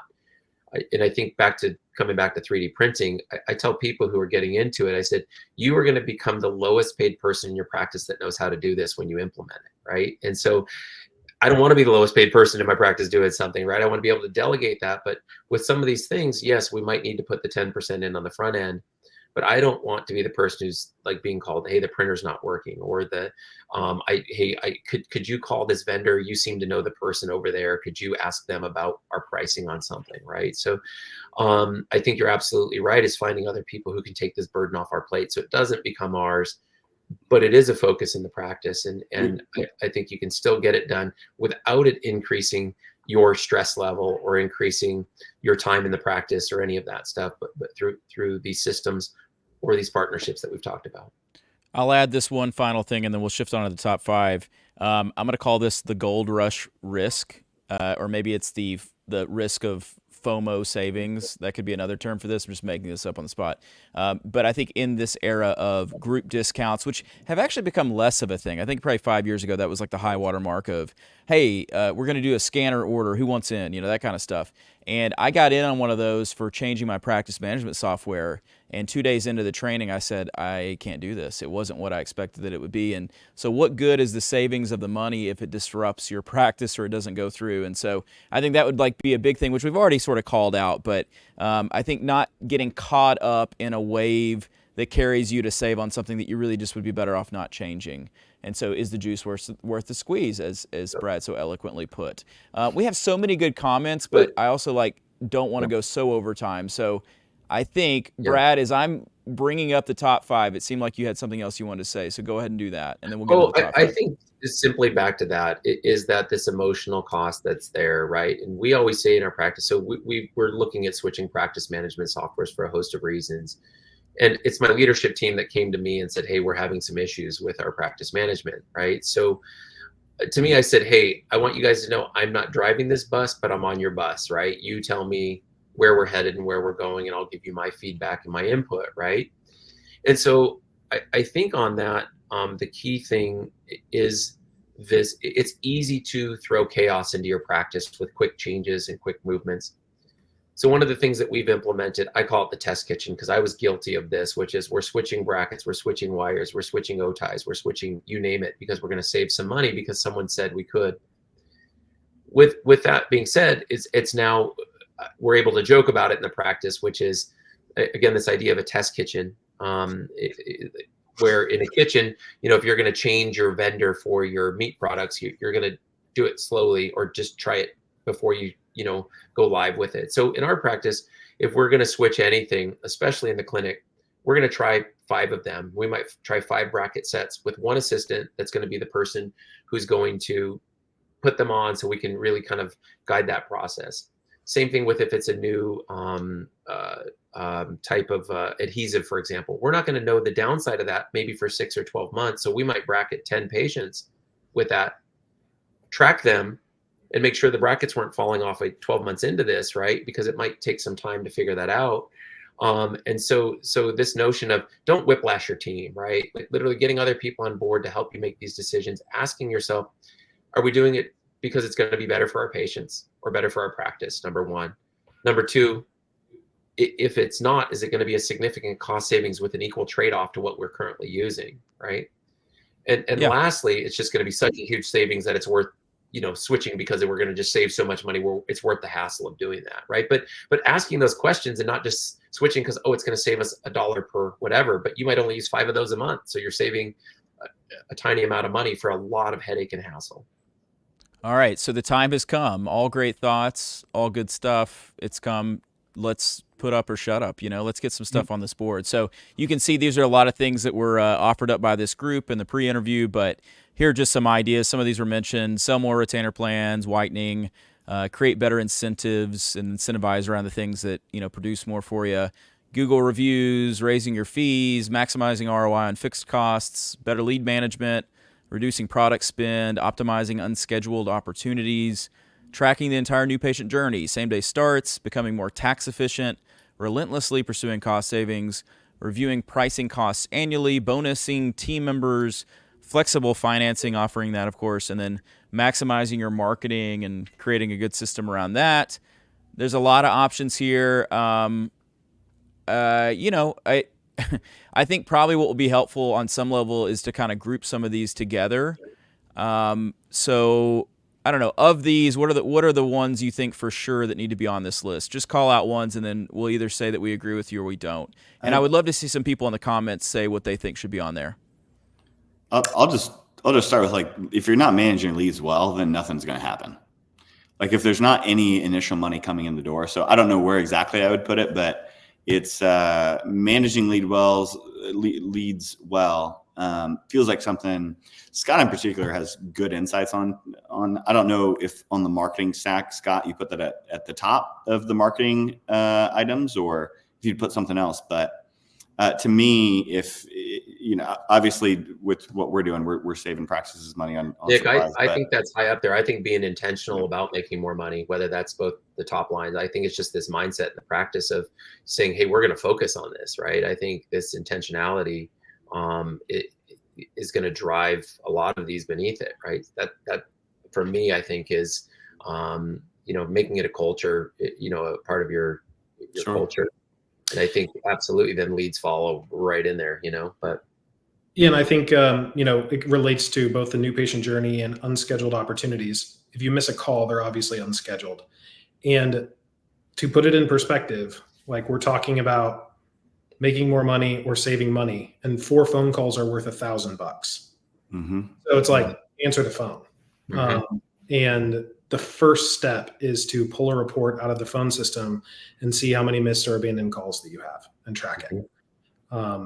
There are practices that have, with in-house teams, 98% answer rates. And it probably would not surprise you that those are among the fastest growing practices in the country. Scott, and I would think that, exactly. I mean, when we became intentional about that, right? I mean, I think that was the mind shift change, right? And we bonus it too, right? Which is those answering the phones and getting the new patient calls, kind of scheduled as part of that. So we have some really great thoughts. I'll just read a few of them. We have, and none of them have names associated, so I'll just read them. There's no reason to put it up on the screen. Well, I can. Review pricing costs annually. We have same-day starts, which is definitely, I think, a part of one of these for sure.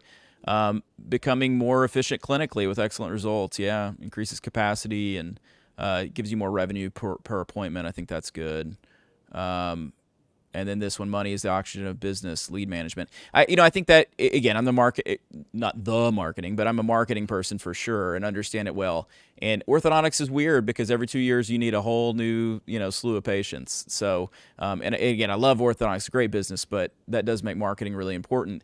But if there's an enormous hole in your bucket between creating the lead, spending all the money on the marketing, but not actually scheduling them in an efficient way, and then not fostering them throughout that new patient process, and then ultimately not closing them, and then also not following up on them later, I don't know if that becomes all one big concept. It's sort of like the I don't know, the lifeline or the new patient or something. I mean, it's all that's kind of connected. So that's one of them. So I like the idea of one that you guys said, which was optimizing unscheduled opportunities. I don't know who that was that suggested that one, but I see that as a big thing. I'd almost call it like the low-hanging fruit in some ways. But that, to me, that's like, okay, we are here to do business.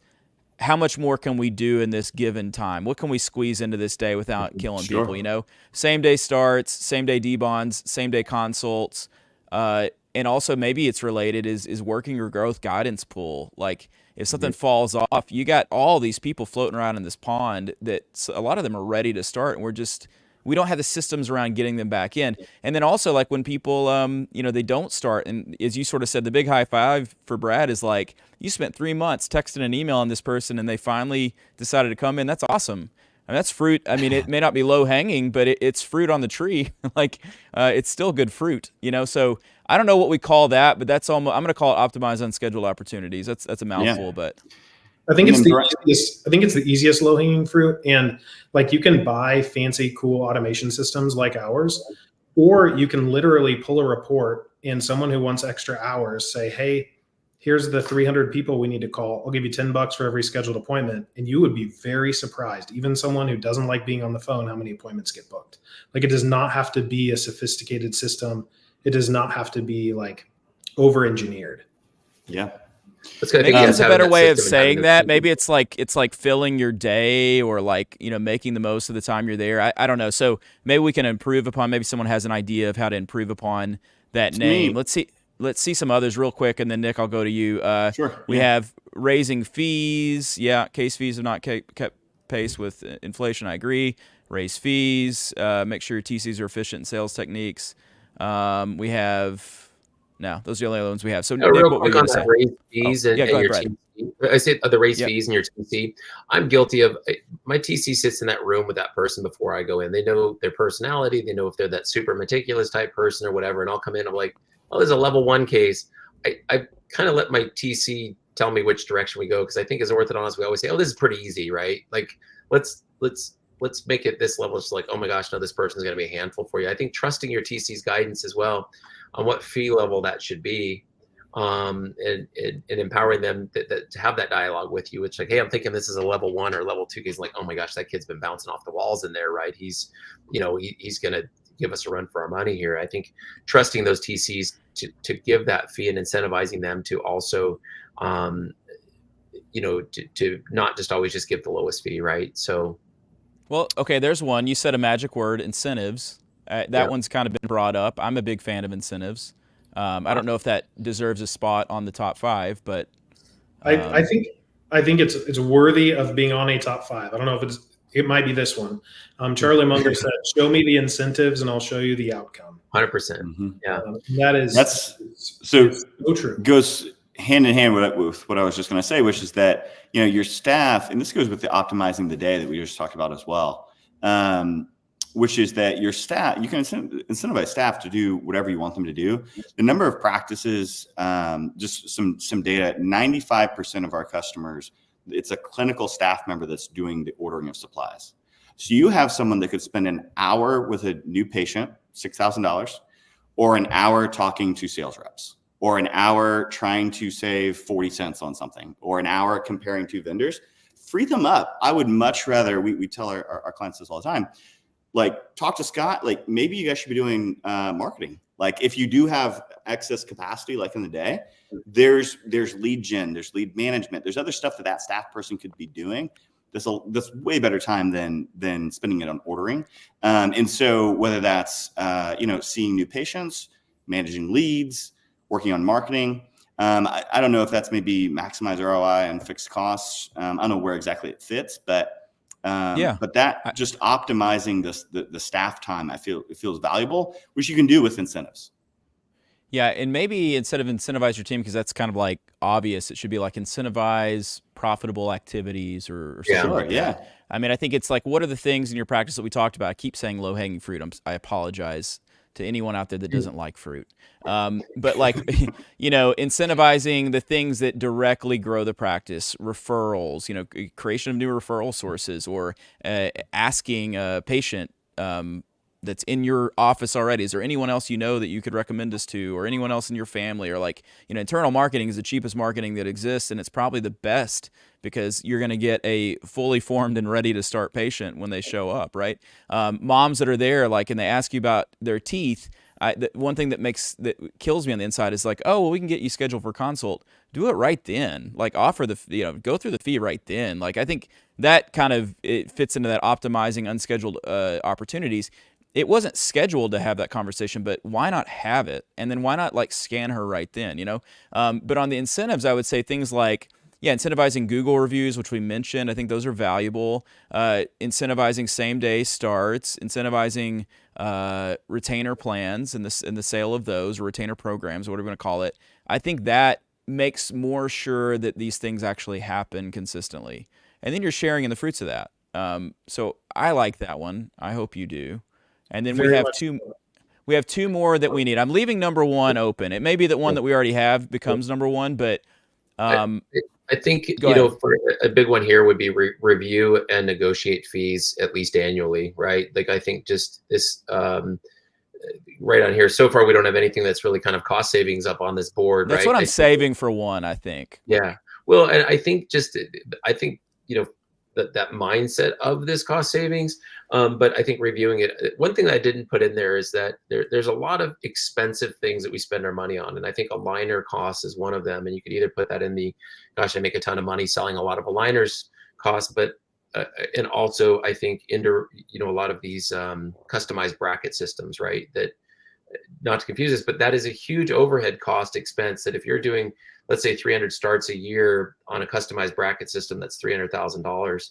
That's stopping to question, is my efficiency that much better to really what I could have paid an associate to be in here to do that? And that's not to knock those systems or people who believe in them, but just asking yourself, could I be more efficient myself? Or is there a way, because there's lots of people out there without customized brackets that are getting amazing results, right? So, and then the other one is if you're not a top brand of a certain aligner producer, revisiting some of these other options, because I think that there's been some catch up in negotiating those fees, where if you were paying top dollar for a certain brand of aligners, negotiating your fee with one of these alternative ones could save you drastically thousands and thousands of dollars a month, right? Where instead of saving 10 cents on your gauze, that if you're saving $1,000 per aligner case or per, so I think that just falls into critically thinking about your costs and reviewing them regularly.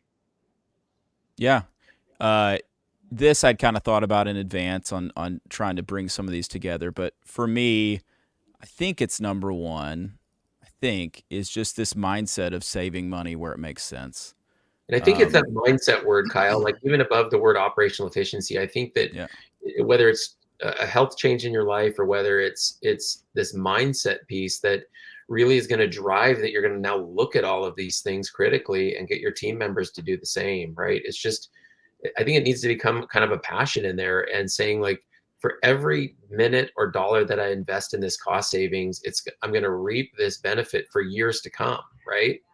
That by this one thing, it's going to allow me to enjoy those benefits for years, right? If you are now getting, if your leads now, you're keeping 10 more people a month that you weren't before because of a new system that you got in place, that's forever, right? For the energy that you put into it. Or whether it's, we've now implemented a system of cost savings that just happens now, it's turnkey. I think that this just has to be, I think that has to be number one for me, this mindset of just like, that the rest will trickle down and you'll be super interested and involved in these other things. Yeah, I like that. All right. And then we're going to need a number 5. So we see it there. What is missing from this list? And then we can reorder them if we need to. Felt like raising your fees. That's exactly what I was going to say, Nick. Raising your fees and charging accordingly for the value you provide. Raising your fees and finding other ways to, whether it's through additional fees, whether it's laser procedures, whether it's whitening programs, whether it's LTR, whether it's charging for RPEs.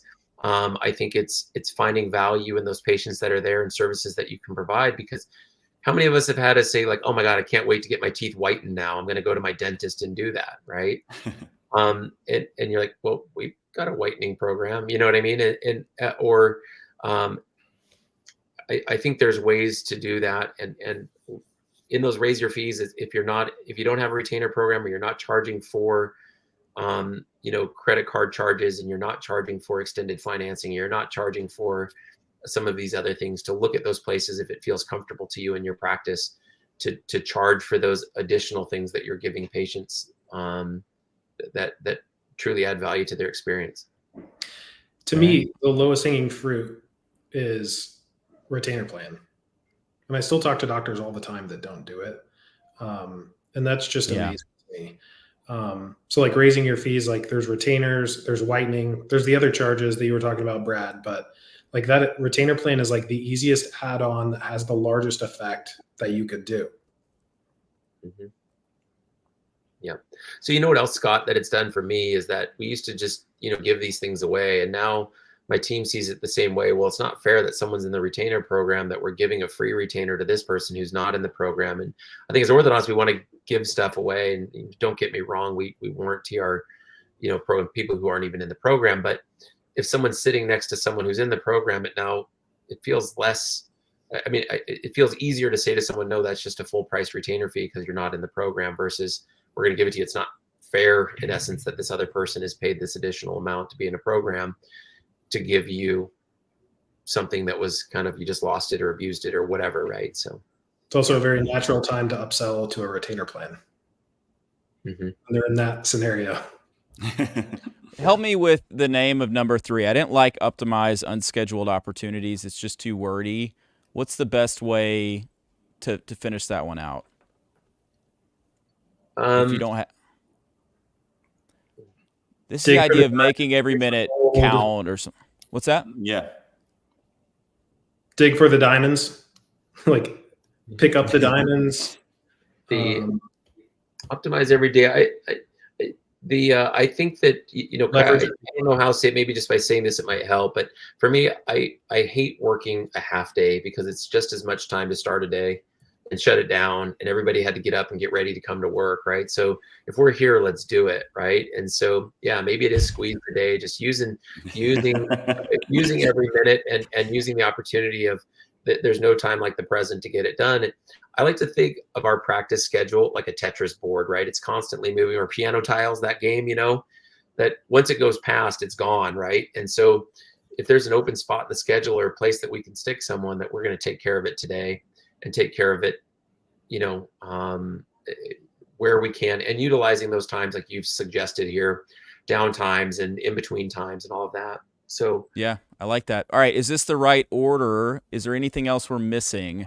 We've obviously grouped some of these together, but I think it's a pretty good take at what you need to do to both create more top line and save more money.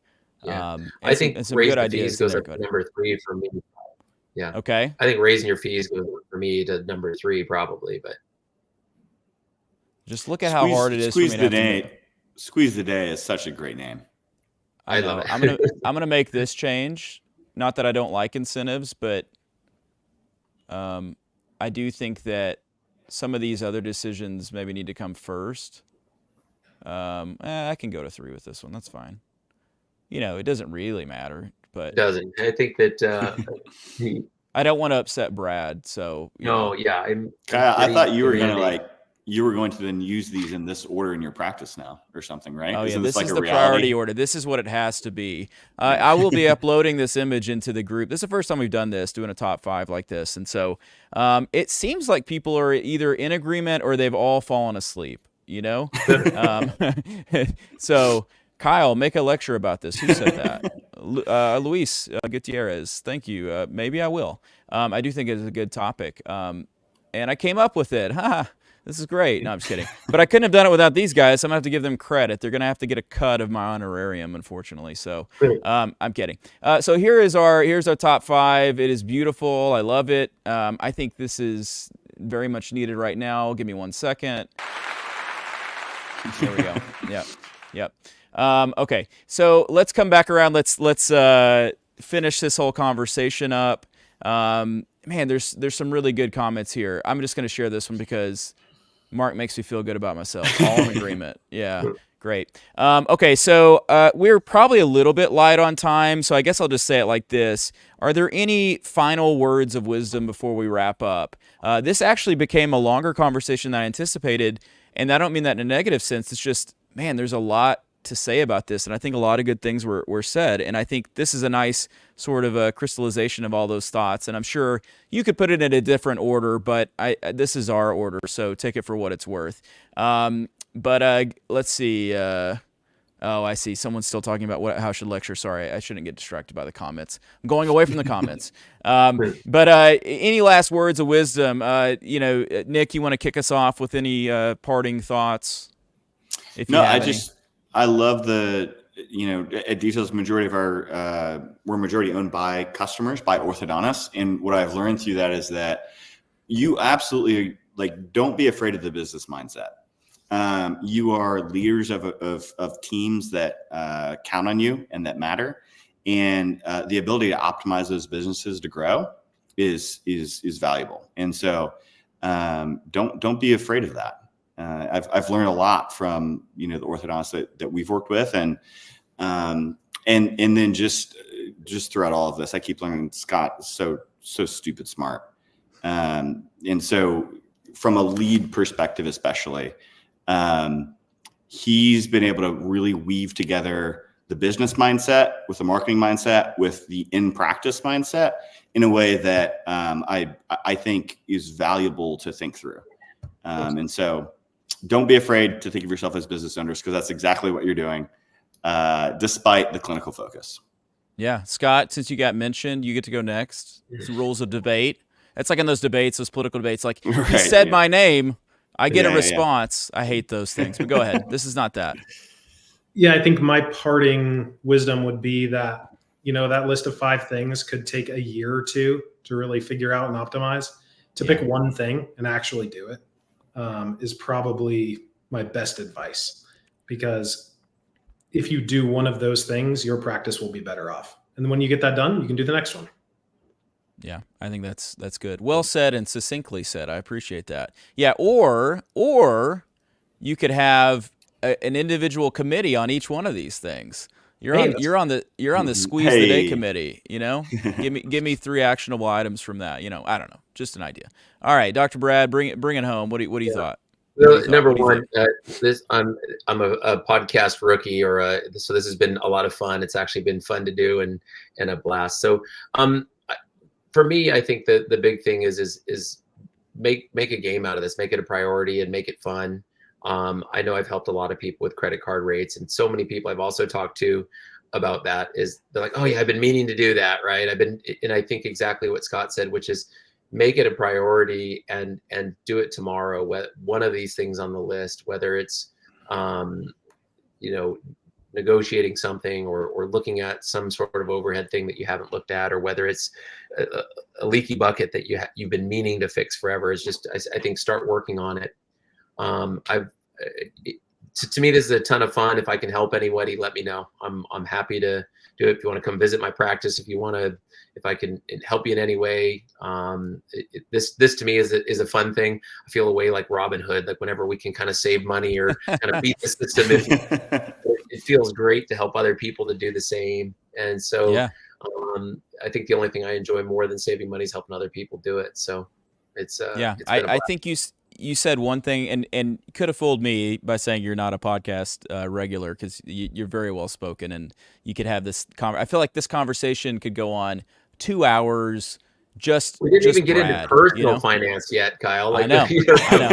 We didn't get into tax either. I think that, that was a category that probably could have been in the top 5, was, figuring out the workarounds as business owners, and there's a lot of them, to saving more money. And shout out to it used to be called Doctor Tax Credit. Now it's something, I can't think what they call it, Tax RX, I think. But we save some good money doing that, and just kind of strategically structuring that. And I've got a financial planner that I've known for a long time, and obviously we always work with them on those sorts of things. And there's cash balance plans. Yeah, the next one will be personal finance, because there's a lot of other ways to actually have more money in your bank account at the end of the day. Guys, this was excellent. Let me go into a couple quick announcements. They're not really announcements, but I do want to remind everyone here that we are only about a month out from the AAO, which is wild. It's in New Orleans. If you don't know, I'm speaking. I know Scott's speaking. Brad, Nick, are you speaking? You'll be speaking to someone that weekend. Will you be there, Brad? To someone. Yeah. I'm actually not going to be there this time. So what a major disappointment you are. No, I'm just kidding. It's a joke. If you were going to be there, I was going to invite you to see my band Relapse, because we're throwing an enormous party. Actually, it turns out Nick and Scott both are supporting that party, so thank you. That is not why they're on this, but they are supporting. And I should have made this disclaimer. I have invested in Details and Lead Sigma.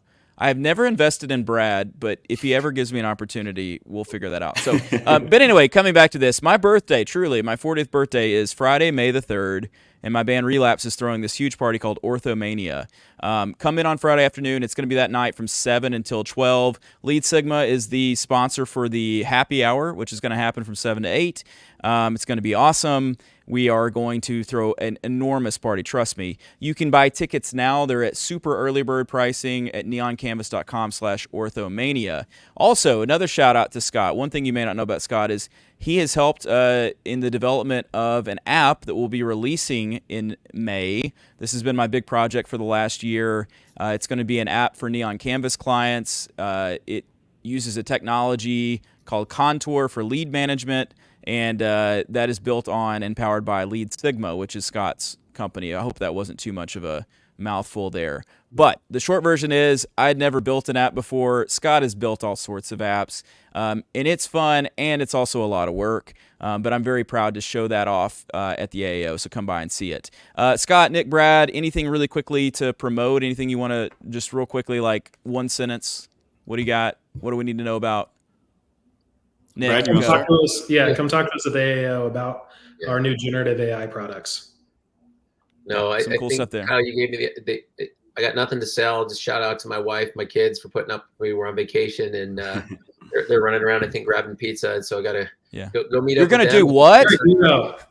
You're going to spend 2 hours doing what on vacation? This is how we have fun, Brad. This is how we enjoy ourselves. So, money. Come on. Yeah, exactly. Now, that's the big thing. You're helping hundreds and hundreds and thousands of people. So this is great. This is a big deal. Tell them I said sorry. Scott, you have Lead Sigma, just to clarify. So come to the Lead Sigma booth. Nick, what do you got?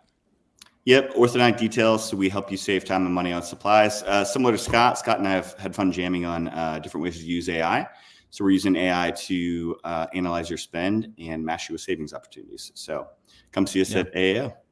Fun stuff. My latest AI usage has been song lyrics, it turns out. So it can do everything. It's amazing. I wouldn't let it just do them entirely, but it helps in part. Yeah, so I actually used AI to generate a Taylor Swift song based on our annual report last year. So Jackie, who's in Relapse, I I'm seeing if she'll maybe sing it for. She probably will if you ask nicely. If you're out there listening to this on Apple Podcasts and you're just wrapping up your commute home from work, please give us a 5-star review and subscribe if you don't mind. And lastly, thank you for spending your Monday night with us. I want to thank my guests, Scott Hansen, Dr. Brad.